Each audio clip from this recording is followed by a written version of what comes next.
เวียงเหลือโคมันดังขางย้อนเบิกขางในที่มาดังสกายไตออกมาดังเวียงเหลือดังมันเดลีเนี่ยพวกผมโฮมาเจเนี่ยดีขึ้นมากครับพวกข่าวจุกขางปุ๊บขางเอาแค่นาทีดีคือเขาจุเวียงเหลือก็ไม่ไต้ขางก็แถมดีเลยตึกซึกมันได้ก็ตึกได้เลี้ยงอย่างเมืองไต้ต้องซ้ำกับหิมนาทีไต้เลี้ยงเขาหรอกกับหิมนาทีไต้เลี้ยงกำไรมันก็หันว่าสองเจ้าคืนน่ะเมียนกันขางในตั้งหนึ่งมังหนักก้าตั้งหนึ่งมังไต้เลี้ยงมันกว่าเพิ่มบันแห้งซึกมันนะสังเกตว่าไต้เลี้ยงก็เลยยืมมันดูหนักก้าก็เลยยืมมันดูเลยยืมขางดูมาในเนี้ยพี่หลายถ่ายฮะก็กับเขาจะเนี่ยของขางในสังว่าขางในอ่ำกับหิมไต้เลี้ยงก็เต็มยืมมันขางเนี่ยมันกับหิมหนักก้าก็ยืมมันก็ในมันกับหิมที่อยู่หนักก้ากับหิมที่อยู่ไต้เลี้ยงซ้ำให้กึศตับซึกขางแข็งอีกจุ่มเดียวเนี่ยมันเปลี่ยนอะไรเขาเลยมันเสื่อไต้เลี้ยงเขาเกิดมาใหญ่มาในเมืองนั้นพวกมันนับหัวนับก้นในเจ้าคือไต้เลี้ยงนำโดยสื่อขางทั้งวันซ้ำว่าอย่าไปให้มีตับซึกไต้เลี้ยงให้มีตับซึกขางแกพวกใครให้ซึกก็ไม่ให้ซึกขางแกพวกเอาไต้เลี้ยงเขาขาดให้ซึกคำเอาไต้เลี้ยงในอยู่นาซึกนิดๆนะพวกมีจันพวกตึกไรซ้ำเป็นเจ้าคือขางพวกกับตึกมันซ้ำเอาไต้เลี้ยงในออกหน้าพวกไต้เลี้ยงถอยก่อนไรนะเอาไต้เลี้ยงกับให้ซึกขางยังไม่ใช่นะว่าไต้เลี้ยงก็มีลองเจ็บใจในคืนมาขาไหมนะไต้เลี้ยงก็มีเชียงมาขาครับเนี่ยยังไม่ใช่นะว่าเขาคำว่าด้วยเนี่ยเจ้าคือเขาเนี่ยมันวนแก็บนะมันเจ้าหนังขางเนี่ยมันใครเมืองขางทั้งเสียงเนี่ยมันเด็ดตึกซิ่งในเมืองขางไงมันไรเขามันเด็ดอะไรกับตึกเปียดมันทะเลค่ะพอตึกอะไรมันทะเลเนี่ยพอซิมอะไรมันทะเลเนี่ยการกล้าขายซึกมานั่นกึดกว่าคำเดียวจังตรงเพราะมีการกล้าขายในเงินแต่ได้มาซื้อหมากกองมาเดี๋ยวที่ได้มาครับมีไผ่ปันลายเขาลูกว่าเจ้าคือเขาสั่งกลุ่มหิมกันหน้าตีในมือเขาเนี่ยก็ในพวกเดี๋ยวเอาอยากขายเขามาเนี่ยอยากขายในเป็นจุ่มมันมีเอ็นเฮียงเกี่ยงเคียงอยากก็มีหลวงพ่อผมเพราะว่าโคมันเลยตั้งอยากขายไงคางบางแทงตั้งอยากขายบางแทงตั้งช่างบางแทงตั้งขีบเข้าจู้เมืองหลงดินะไล่เวียงไล่ก็ไล่ในสามเมืองเนี่ยพวกไรหนีปีโตในแค่นดีนะพวกไรมีตาได้ไรหนีปีโตก็ได้ไรโคมันตั้งย่างเหลียงขนาดนะยาก็โคมันตั้งใต้ขนาดเสียนตั้งเขาทั้งเมืองย่างเหลียงเขาทั้งเมืองปลายเขาลูกเขาเมืองใต้เขาเนาะเขาทั้งเมืองใต้เขาในออกเข้ากับเขาลูกเมืองหนีปีโตของเขานั่นยังไม่ใช่ไหนหรอกว่ามันแฮมเนี่ยเราไปมาไปเวลาก็ไม่ตั้งเอามาไปพักตูในเปลี่ยนไฟละตาได้เข้าจู้เมืองหนีปีโตนั่นเลยมันเอาปาอู้ฮะก็นะยันเบอร์ปาอู้เนี่ยเมียนกันครับลูกปาอู้ขุนมินทุนก่อเฮ็ดผีดีครับก็ในปาอู้ขุนตุลินกว่าคมว่าอยู่ด้วยต่อสู้ซึ่งก็มั่นใจว่าอยู่ในน้ำอยู่ด้วยก็มันก็เอาตั้งใจทำดีอยู่ด้วยเหมือนตั้งก็เอามาเลยเนี่ยอยู่ด้วยก็จ้อยมาเลยเนี่ยขุนตุลินก็เย็นเนาะนะตั้งกับซิมไรเมืองเวียงสีเสียงไงหัวโป้งเขาจะหน่อเมืองตั้งเนาะขุนตุลินนะกำลังสุดมาในตั้งปาอู้เพียนปาอู้อ่องคำถีเนี่ยเนาะลุงอ่องคำถีเนี่ยโคมมือซึกมาในมาหมังเวทขึ้นกำลังสุดมาย่างเหลียงกับไรสังย่างเหลียงจะปาอู้เหลียงกับปาอู้ขุนตุลีนั่นย่าสั่งกับมันก็นะปลายมอบปลายเมียกับมันกำในภายขุนเมืองปลายผีเดียบเขาซิมในมรดเนาะตั้งย่างเหลียงตั้งตับซึกย่างเหลียงในผีเดียบเขาซิมในมรดภายขุนในเมืองปลายอันตาได้เข้าจู้ในบิโตในเซียนตั้งในพักตูนั่นมันอยู่ที่ไหนกำในตาได้ขึ้นซิมขึ้นย่างเหลียงเลยผีเดียบนั่นเนี่ยมาเอาไปกับซิมค่ะตั้งกลางหาวในมาเอาเครื่องบินบางเดียมตีเนื้อเลี้ยนในปาอู้ของคำถีเนี่ยนะซึกของคำถีเนี่ยเอาไผ่เผาเนี่ยนะเขาในก็ไผ่เผาทั้งวันทั้งเวียงให้ไหนก้นเมืองผมอยู่ไรก้นเมืองผมอยู่ไรก้นซึกในปืนตีมันจะหนังผีเดียบเขาจะเนี่ยเอาเด็กเขาเดี๋ยวมากินฮะกำในปาอู้ในประมาณก็โตก็อยู่ไว้กาไปย่างเหลียงอย่าให้ย่างเหลียงในลูกลามเขามาถึงในเมืองใต้เสร็จตึกซึกมันเลยนะจะมาเอาปาอู้ในกับไปไว้ค่ะในขณะโลกไร้ซึกมันขึ้นเอาตูนั่นบางตูนี่เอาก้นในมังก้นนั่นอันนี้เปลี่ยนแผนการซึกมันไปกับเจ้าเครือเขาซ้ำอ่ำวนตั้นเด่มใจเงาก็กับว่าเขาสัมป่วนในโต๊ะซาเขาโมหามาหน้าเขาเลยขำจังคมกันมากเลยกำลือชุดมากกว่าปีมาเขาอยู่ยังว่าโปตึกติดสีเพชรจังไหนตึกกว่าก็ได้วันดังนั้นเนี่ยมันจะมีซึกหากินเนี่ยมันมีซึกเกียรติวันมึงเพราะว่ามันหากินไรอยู่เลี้ยงก้นใหญ่ก้นหลงมันไรอยู่มันก็ได้อุปมานกว่านั้นที่เพราะวันไหนมันน่ะเหยียบมอเขามันมาปีนมอพักมันมาขามเกียงมันมามือนั้นในมันเด่นลูกกับลูกน้องตะเปียในลูกขึ้นตึกค่ะตึกก็กำไนก่อยน้ำอ่ะเรียบตีร่วมอ่ะตีย้อนอุบขึ้นค่ะกำไนมันก็ได้ปล่อยไปขึ้นมันเป้าหมายของมันตื้นเต็มเอาจุ่มยิบกองกลางจุ่มอะไรจุ่มหนึ่งรวมลงเลยมีสังใครเป็นชุนนั่นมันเพี้ยจังนั้นย้อนไปสัง ย้อนเปิดซึกมันอยู่ไรนั่นย้อนเปิดมีปางตึกเลยมันสองก็อยู่ไร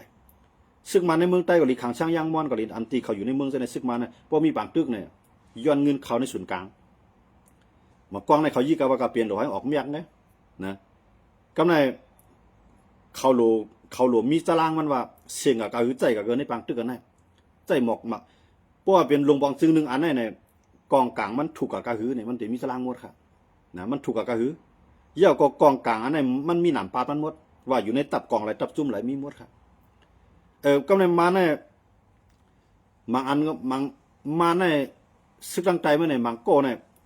ยังลักเอากองกลางมาขายบรรจุมีกองกลางลูกพื้นเขาขึ้นนะยังมีขนาดเอามาขายไปไหนก็ซุ่มในบางตึกก็ว่าคนหลงก็ย้อนเงินมานะย้อนเงินเข้าศูนย์กลางว่าซึกมาในก็มันตอนตาเดหากินเลี้ยงต้องมันเลยมันก็ปุดบางตึกที่ผมมีจุมีกองกลางเจ้าคือลูกพื้นเอาเนี่ยมันก็จะเอาเงินแผ่นดินมาใจครับมันเดี๋ยวเอาเงินในก็เฮ็ดเซนตาสายตั้งเอาเงินในก็เฮ็ดไฟฟ้าเอาเงินในก็เฮ็ดน้ำเอาเงินในก็ปกป้องแผ่นดินวันเมืองเอาเงินในก็เฮ็ดโรงยาวเงินกับโรงเรียนมันเดี๋ยวเอาเงินในก็ดังนั้นครับเพื่อก็ซึกมาในตอนตามมันได้พวกเปลี่ยนมาในบินกับสิงคโปร์กับยาห้องยาลีดีที่สิงคโปร์นั่นก็กับจู่เมืองเขนั่นก็มาทั้งเมืองไทยเนาะเมืองจากไหนเมืองไทยในตั้งซึกมาเลยตั้งผ่ายเอกชนเมืองไทยครับเนาะผ่ายก้นเมืองของเมืองไทยของเปิ้นเป็นหมอยาเปิ้นปืนห้องยานะห้องใหญ่เอกชนครับเนาะเปิ้นมีจังหวะในเปิ้นมีเครื่องบินเช่าหมอลำเหมือนจังว่ามีคนเปลี่ยนอะไรมันจังแท็กซี่มันจังแก๊บเนี่ยนะว่ามีคนเปลี่ยนที่ไหนตั้งคนติดต่อมาพูดตั้งไหนก็มือขับมาปั๊บมายาหายเอาขึ้นมือส่งมันเต็มที่มานเขาในเขายาห้องยาจังไหนเขาดูเขาได้กูตายเขาละนะเขาได้คานใจเขาละเขาได้ไล่กันนั่งไปทั้งวันจังคนเมืองเขาละนะคนเมืองเขาซ้ำเมื่อกับขึ้นห้องยามีเงินกับเฮือนในบนทางเขาแล้วว่ามีเงินบนปล่อยตายย้อนไปจังไหนมีเงินมาแต่เดซื้อยามาปันกันมีเงินแต่เดมาเฮ็ดห้องยาคือจังคือกลับอะไรมาจังเปิ้นเครื่องมือตาใจในห้องยาเขาเปลี่ยนเปิ้นด้วยครับ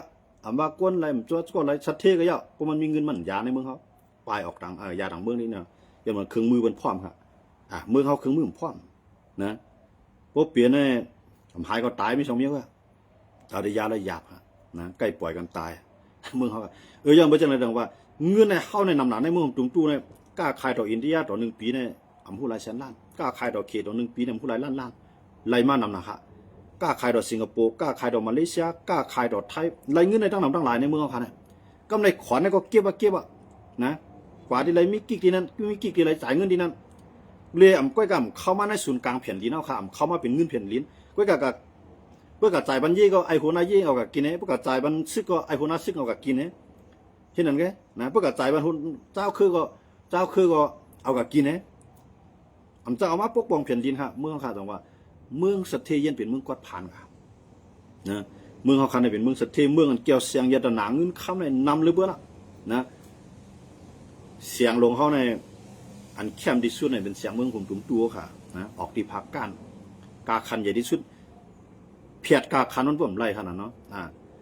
ต่างเมืองน่ะมีค่ะกวนเสียงในให้เพราะว่าเอารถเคียนของรถบุกของอยู่ก่อนเนี่ยมีค่ะเมืองบนเนี่ยนะเมืองเขาเนี่ยมีค่ะมีนับเป็นหลายตันฮะนะนับตันป้องมันนับจ่อยมันยังพวกไข่ตันเคลื่อนเนาะพวกไข่ตันเคลื่อนเป็นลังลูกเสียงเมืองเขาเนาะเคลื่อนอ่อนนะเขาเนาะยังไปจะไหนแห้งในเมืองเขาซ้ำก็ผ่านกู้เนาะเขาซ้ำอ่อนกันเลยปลายเลยยานเลยย้อนเบอร์มาพวกปองร้องในครับนะซึกมาที่ไหนมันเปลี่ยนอันเจ้าเคลื่อนในพูดขึ้นยิบกองกลางเนี่ยย้อนเบอร์หามันเปลี่ยนลอกไล่หากินเหมือนแสดงว่าพวกมีจุ่มยิบกองกลางน้ำมีหนองเหลียงก็ไล่เงินน้ำนะมาเราเขาอ้างว่าเมื่อมกัดเย็นเนาะเอาลูกเขาหลวมีซึกไว้เอาซึกอยู่ไว้ในเมืองใต้เอาซึกอยู่ไว้ในเมืองขังซึกอยู่ในเมืองขังซึกอยู่ในเมืองใต้เนี่ยเอาโคกของเจ้าเสียงเงินค้ำมาปั่นมีหนองเหลียงเขานะไล่มาตานคือก็อันอยู่ในพื้นที่ก็เลยกินจ้ำดอดเนี่ยมันจะซึกมาในยังไรอึบเขาอึบเกลือนั่นเป็นซึกเขาได้ตีได้นะโดยหลังเมื่อการขึ้นเฮือนไผ่เมื่อมาเนี่ยย้อนถุนเอาหมักพิษนะยังเหมือนตั้งแต่นี้มันเป็นโรงปองจึงไล่กินหมักพิษกับเขามันพวกยาเขาเหนียวยาเกลือในจ้วมหลายอย่างไอ้มันนากรรมเนี่ยย้อนเบอร์ชาเนี่ยย้อนเบอร์อันเดียนหวานเนี่ยเอาปันมีหนองแดงเนี่ยมีหนองแดงปันมาพวกมีปังตึก2 ได้ปันเงินพวกมีปังตึกปันมาหนังเงินนะเงินเดือนก็จ่ายมันพ่อมจ่ายพ่อนะถึงขิงถึงเดือนมาลูกล่างนั่งมีอยู่ในตั้มก็เอาเข้ามากินเห็นไหนดิ๊กปันอื่นขึ้นอย่างไรนะเมืองเขาขนาดย้อนเบอร์ย้อนเบอร์ย้อนผู้นำเมือกผู้นำเตือกเนี่ยนะอันนี้จังหวะที่ไอ้เมืองเขาก็ผ่านกันด้วยครับเขาขามันนั่งถอมได้มีหนองแดงลาดในมือวันขบ ลงลายมือ NCA 10 ปีนั่นมันมานั่งสอนจุ่มยิบกองกลางเจ้าคือจังนั้นน่ะนะแล้วหลวงมีปิญญาจังนั้นจังได๋มันสว่าให้เฮามีปิญญาได้มีค่ะโรงเรียนก็เอากองยื้อแบบไหนหมักลงปล่อยใส่แบบไหนจ้องมุนเจ้าก็หมักลงยื้อใส่สว่าเฮาหลวงมีปิญญาหลวงมีปิญญาหั่นน่ะมันได้ว่าย้อนเบิ่เฮามีปิญญาแล้วเฮาเลยตึกกันย้อนเบิ่เฮามีปิญญาแล้วเฮามาหน้าเถียงตาดอกกันนั่นน่ะอันมีปิญญาน่ะเป็นมีหนองแรงน่ะนะมันใจเจ้าคือจังได๋มันก็ยังรัดก็มันเกณฑ์มาเพี้ยวๆกันนะเหมือนเจ้านั่นทุนแม่นไหนเขาในใครดูค่าเขาในเขาจะนั่นในรัฐอังกฤษเหมือนอังกฤษอ่ะนะรัฐมันปืนมันอ่ะมีปิญญาแก้หรือมีหนองแดงก็มีหนองแดงปันเขาปกป้องมันเมืองหั่นน่ะมีหนองแดงเนี่ยกว่ากูเมืองอ่ะก็กว่าเมืองอะไรก็เอาความหมานมันลัดต่อเปิ้นเนี่ยเปิ้นลานมาหูเปิ้นลูกน้องตะเป้มปีนมันยาวๆมันจังว่ามีหนองแดงเนี่ยถึงถือเงือง่าเลยเปิ้นอ่ะสังเกตว่ามันถึงเงือมันเปลี่ยนกวนก่อนกวนในเมืองหุ่มตุ่ม65 ล้านก่อเฮาได้ยอมรับมันก่อนนึงมีหนองแดงนะเหมือนจะเอาซ่านตายกับหลาย10 ปีบ่นึกทุกจะได้เอาซ่านครับนะตั้งๆที่เอาซ่านเนี่ยเป็นกวนก่อนมาเอาเมืองใต้กว่าก็ว่าเนาะเอาเมืองค้างเอาใต้เฮาในเอาเมืองใต้ในแจกมันค้างเป็นเมืองค้างมาทั้งเมืองเอาเจ้าคือกูคือตุกอยู่ภายใต้กับมือมานี่ก็เปลี่ยนอองซ่านครับนะก็กับกวนเมืองใต้บางก็ยังทุกจะได้อองซ่านครับยังบ่จังได๋น้องว่าเฮาคำมาด้วยเนี่ยมีของเหลียงในสังเกตว่ามันเฮ็ดเหมือนจังน่ะอองซ่านเนี่ยควายอันหนามันปันจุ่มยิบกองกลางตันๆมันเนี่ยไหลเงินมาปกป้องแผ่นดินบ้านเมืองแฮเปิ้นแต่ว่ามีของเหลียงในเกี้ยนะตอนนั้นเตียงเสียงเนี่ย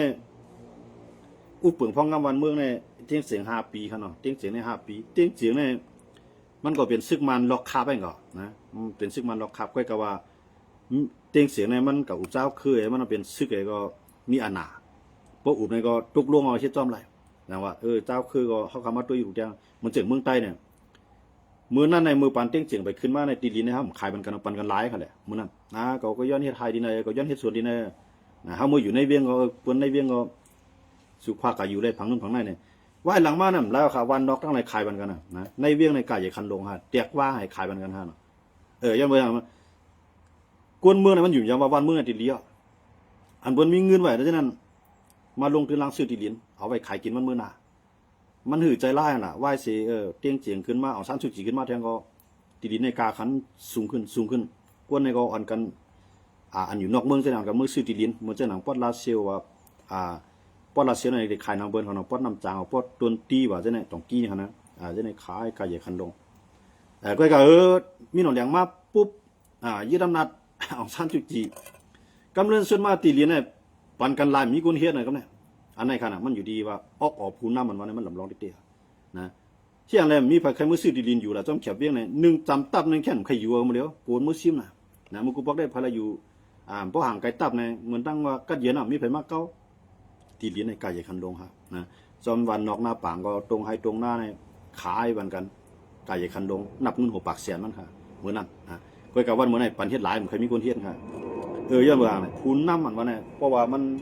หันสุนตูใส่อำไรตัวสุนผมเอาตั้งหลาดอันเป๊ะปูนเปิ้นก้อยกะตัวมันนั่นอำไรหันในพื้นที่ที่คนเมืองเขาเป็นเนี่ยมันเกขายปัญหาวันเมืองเสียก่อนเกขายอะไรเกขายปัญหาป้ายมามีเสียก่อนเกขายอะไรย้อนเบิดตัวมันมันก็หันในพื้นที่ครับมันจะมีหนองแดงนั้นมันอยู่หอค่อยงัดจ้างได้แหละนะสั่งการได้นะมันฮู้หรอว่าคนเมืองเขาอึบอยากซื่อหือมันฮู้หรอว่าคนเมืองเขาในเลยป้ายกับเมืองเปิ้นในทุกค่าคันใจก็หือมันฮู้ปุ๊บมันติดกว่าในเมืองเขาเส้นต่างในกวดตีไรจันตีไรอุ๋งตีไรเป็นผุนมุกมันฮู้เขาหรอมีหนองแหละปุ๊บมันกว่าปุ๊บ